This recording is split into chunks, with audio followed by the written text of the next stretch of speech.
প্রিয় ভিউয়ার্স, আজকে আমরা দেখব মাইক্রোসফট ওয়ার্ডে দারুণ এক পদ্ধতি। তো অনেক সময় কোনো কিছু টাইপিং করার ক্ষেত্রে ভুলক্রমে আমাদের এই কাজটি হয়, কিন্তু এটিকে খুব সংক্ষিপ্ত সময়ে কীভাবে সমাধান করব আজকেই সেটি দেখব। তো চলুন শুরু করা যাক। সেক্ষেত্রে প্রথমে আমাকে মাইক্রোসফট অফিস ফাইলটি ওপেন করে নিতে হবে। নেওয়ার পরে দেখুন আমি এখানে কিছু টেক্সট লিখে রেখেছি, যে এটা এখানে একটা গ্যাপ, এখানে কত বড় গ্যাপ, এখানে কত বড় গ্যাপ, আবার এখানেও গ্যাপ, এখানেও গ্যাপ। এখন এই গ্যাপগুলো আমি যদি একটা একটা করে ব্যাক স্পেস দিয়ে যাই তাহলে অনেক সময় লাগবে।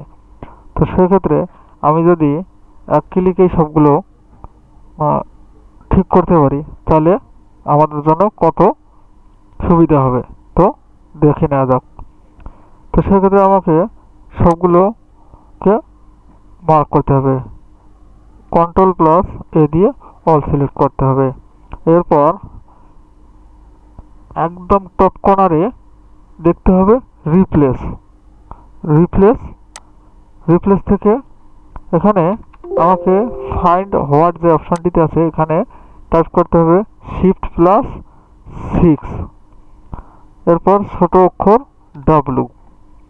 W দেওয়ার পর এখানে যে রিপ্লেস উইথ আছে এখানে আমাকে একটি স্পেস দিতে হবে। কিবোর্ড থেকে স্পেসটি একবার দিতে হবে।